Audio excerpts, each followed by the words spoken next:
Salut les kikis. Alors vous m'avez tous demandé ce que c'est que ça. Ah ben, ceci en fait c'est un Arma Nero Big Rock 3S. Pas la toute dernière génération. On a encore le slipper à deux patins. Moi j'ai jamais eu de problème avec celui-là, donc j'ai pas de raison de me priver de le prendre. Les toutes nouvelles versions, donc on a un autre slipper à bord. Le Nero à châssis long. Donc idem au buggy Typhon. Idem Vendetta 325 mm. On va mesurer ça pour être sûr. La différence par rapport au granit, ouais, c'est bien 325 et Vendetta, ce sont la longueur des triangles de suspension. Là, les triangles longs qui sont aussi sur le Typhon, là-bas c'est livré en hexa de 17. Lui il est livré en hexa de 14, Vendetta aussi en hexa de 14, c'est dommage. Et je me suis tapé ce petit délire parce qu'on avait la Cox ici, renforcée Alsace. Le verre, un peu moins épais, 3 mm, c'est pas aussi épais que les coques en 4 mm noires. L'engin est relativement léger, ça devrait suffire. La forme de la carreau aussi va aider évidemment. Devant on a laissé le support d'origine de la carrosserie, derrière j'ai utilisé un support de Hobo Hyper MT, tout simplement. Ça rentre dedans, ça sera un demi-millimètre, ça plie un peu les pattes, c'est du linon, c'est pas très grave. Résultat, je peux être assez haut pour me poser proprement là avec le châssis.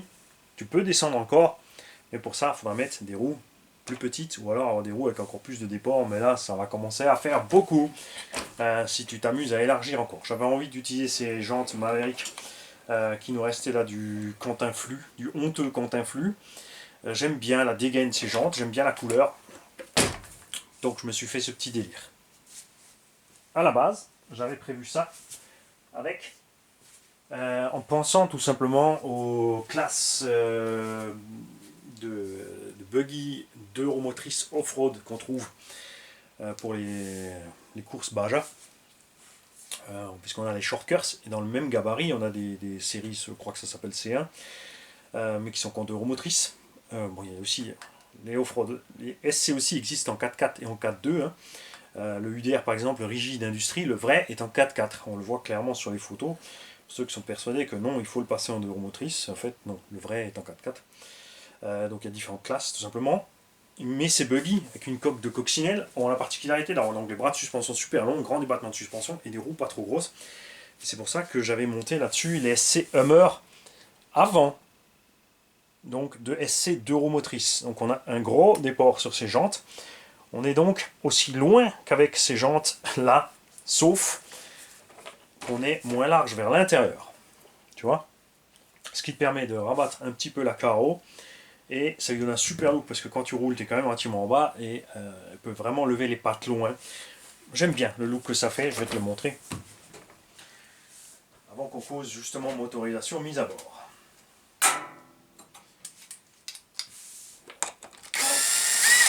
Faut aimer, c'est comme tout, hein.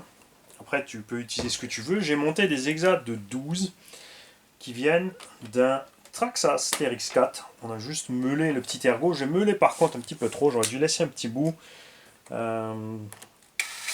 appuyer côté roulement en fait pour faire le petit rebord. Bon, j'ai laissé un petit bout, mais plus ça aurait été mieux.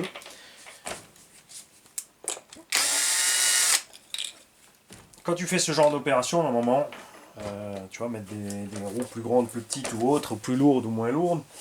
En général, il faut tout de suite compenser sur l'étagement transmission. Parce que si tu as un étagement qui pose pas de problème pour emmener les grandes roues, tu vas avoir un souci avec les petites, ça va mouliner. Ce qui n'est pas très grave, si tu n'insistes pas dans le moulinage pour cramer le moteur. Mais ce qui peut poser problème, c'est l'inverse. C'est un étagement où tu as bien que les petites roues, quand tu mets les grosses roues, ça force. Et bah pour pallier à ça, pour pas devoir chaque fois changer là-dessus l'étagement de transmission, parce que c'est vrai que c'est une opération qui va pas super vite. Hein. Faut bon, il n'y a qu'une vis en dessous, un clip c'est enlevé, mais après il faut voir le carter, 4-5 vis. Il faut faire le calage du pignon à chaque fois. Je trouve un peu pénible sur ces Arma. pas pénible, hein, mais si tu vois, si chaque fois que tu changes tes roues, tu dois le démonter, ça devient long. Hein. Donc moi j'ai utilisé un combo qui peut tout faire, tout simplement. Moi j'ai pensé ça comme ça, tu vois, qu'un gros déport des roues SC. Et pour moi aussi j'en profite pour aborder un autre sujet, justement les roues SC à déport, et pas seulement. Les roues SC 17 mm, et en plus avec déport. Disponible en fait chez Action Modélisme K-Capit. Chez K-Capit vous avez 4 ou 5 sortes de jantes, ou 6, par exemple que ce soit SC ou Buggy. Et une partie de ces jantes est en 17 mm. Et en 17 mm encore, tu trouves, je crois que enfin en jante Buggy, hein, en jante SC, je suis pas sûr maintenant. Donc allez voir vite sur le site Action Modélisme. Vous avez deux types de jantes, donc avec et sans déport en 17 mm. Ce qui peut être bien justement pour les buggy quand tu fais ce genre de choses. Ça peut être cool. Il y a les roues aussi du K-Capit Truggy 1/9. Vous avez vu, j'ai adoré ces roues, elles sont légères, elles sont la taille, les roues buggy avec le gros déport en 17, c'est sympa. Si vous voulez passer ce genre de véhicule Arma en 17, pensez-y. Il faut prendre les fusées, c'est-à-dire la pièce là où est vissé l'écrou stop dessus, les fusées et les Exat 17. Tu peux pas juste mettre les Exat 17 sur ces fusées là. Mais sur ceux-là, m'est avis qu'on peut, il y a moyen de bidouiller avec des Exat peut-être de Savage ou autre. Mais bon, c'est juste pour que tu saches. Si tu veux mettre du 17, le plus simple sera de prendre des pièces d'origine Arma, donc les fusées et les Exat 17, pour passer des routes 17. Voilà, donc tu vois, ça lui donne ce look avec les pattes qui vont bien loin. Alors c'est dommage, par rapport au Slash, sur ces châssis Arma, il manque un peu de débattement. On est, tu vois, avec des triangles relativement droits. Ils ont fait ça pourquoi? Pour la tenue de route, tout simplement, pour la plupart des gens. Parce qu'ils ont bien remarqué que sur les engins où tu as un gros débattement de suspension comme le Slash, il y a plein de gens qui n'arrêtent pas de se plaindre qui se renversent. Alors que c'est juste une autre habitude de conduite à avoir. Donc ça me manque un petit peu. À l'arrière, j'ai même envie de mettre des rotules un peu plus longues parce qu'on peut descendre encore d'1 centimètre quasiment à l'arrière pour avoir plus des débattements arrière, pour avoir un truc chouette que j'adore quand tu décolles du sol avec ces engins, c'est les roues arrière qui pendent beaucoup plus loin que les avant, tu vois. Ça l'a très bien fait sur le Losi TNS-CTE sur l'essai.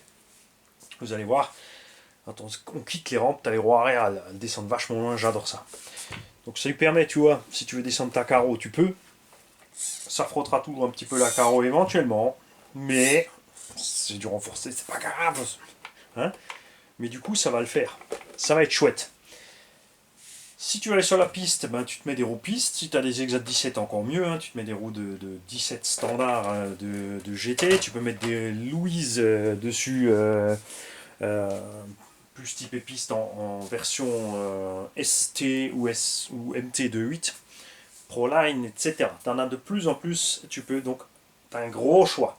Ce qui est primordial avec la coque de la Cox, c'est si tu mets des roues larges, tu es obligé de couper beaucoup les ailes. Avec ces roues là, maintenant on aurait pu laisser les ailes origine qui sont, tu vois, tout le morceau, mais c'est pas très grave. Moi j'aime bien comme ça en fait. Je trouve ça chouette. En plus ça l'allège pas mal quand même.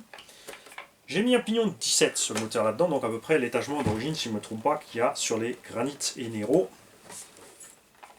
Je sais même plus, j'en avais, mais je sais plus si c'était du 13, du 14 ou du 17. Et si le SC avait du 20, je crois que le SC avait du 20, on est descendu à 17.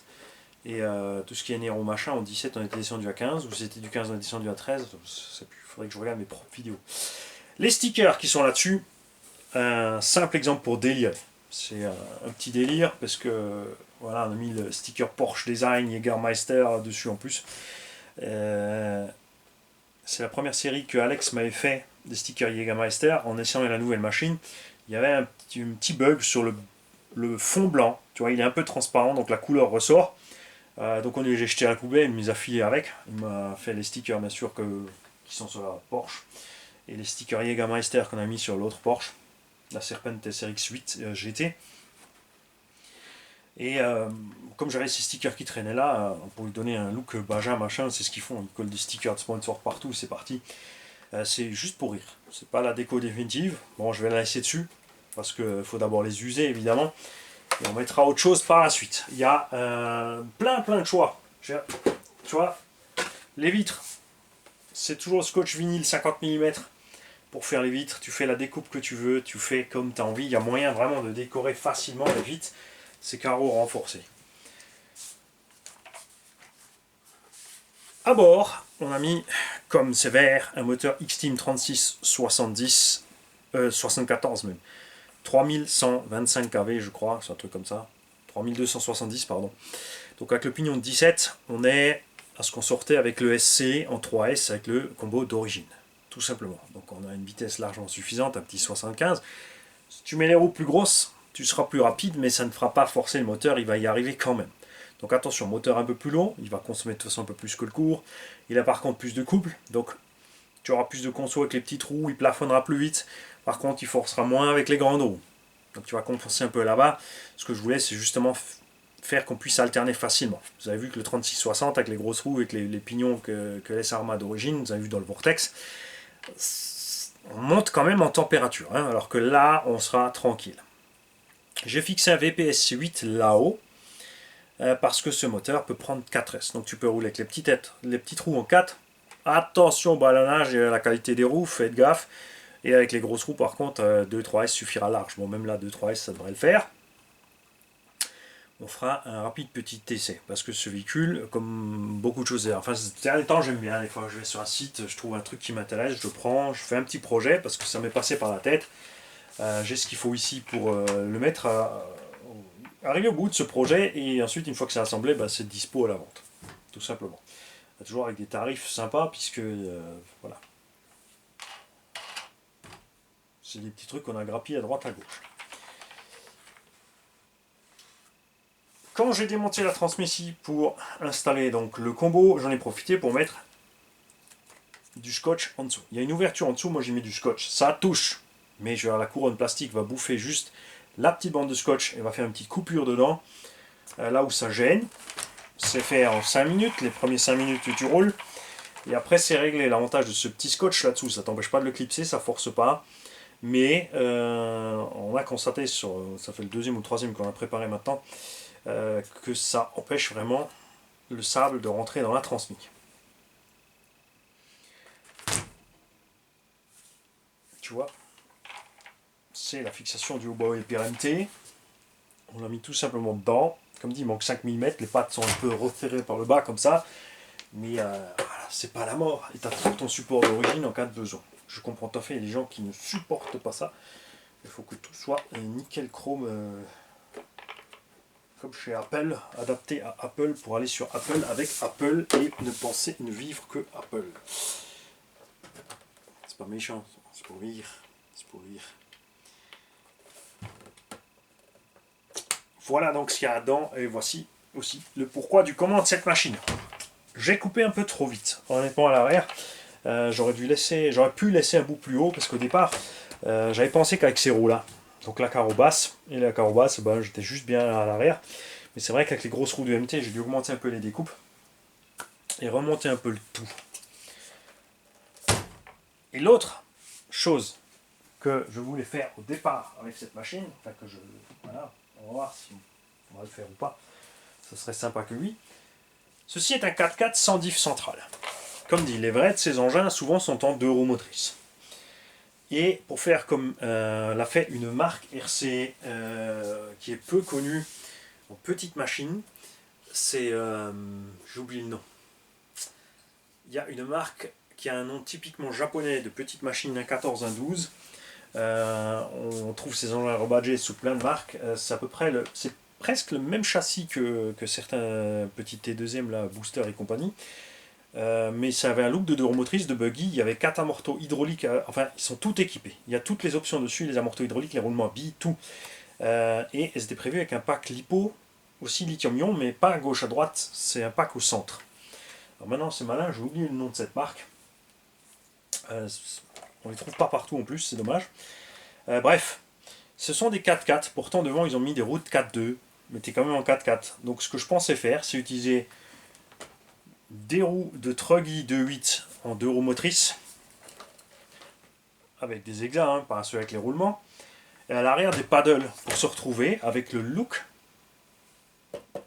de ce genre de buggy, Évidemment, comme on aura des pneus comme ça longitudinales devant, ils vont tourner avec, puisqu'on est en 4x4, mais ils auront un effet de traction vraiment amoindri. L'avantage, c'est au freinage, on va freiner sur les 4 fers, forcément, comparé aux deux roues motrices. Et entrée-sortie de virage se comportera évidemment aussi différemment. Mais ça, c'est le truc de départ que j'avais en tête. Je me suis juste pas encore décidé sur les pneus. Parce que le but, c'est de rester dans un budget relativement. Tu vois. Alors, j'aimerais au plus cher être au prix où les véhicules sont vendus. Alors, bien sûr, maintenant, ces véhicules-là, avec l'électronique Spectrum, ils sont montés à 420, 50, 470. Mais le prix de départ, on était quand même dans les 370 à la base. Donc pour l'instant, on y est, mais c'est vrai que si j'ajoute. Bon, parce qu'il y a toutes les roues avec. Mais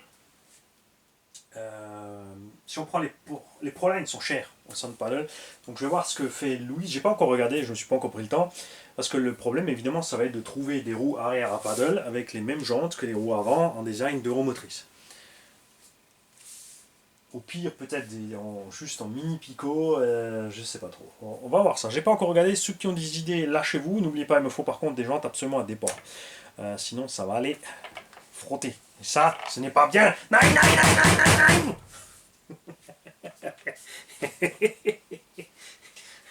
Et moi, je vais aller le raccrocher par là. Hein, ça. J'ai pas encore décidé ce que je vais faire avec. Hein. J'ai grandement envie, évidemment, de l'essayer. Mais si quelqu'un le veut, les mecs, vous me mailez donc sur cgarage68@gmail.com. Arrêtez de vous poser la question du prix, c'est dans la vidéo. Si t'as loupé, tu reviens en arrière, tu réécoutes. C'est comme ça. Hein? Faut vous laisser un peu de taf quand même aussi, les mecs. On peut pas tout vous faire. Hein? On va pas ouvrir la bouche et mettre la cuillère dedans. Enfin, non.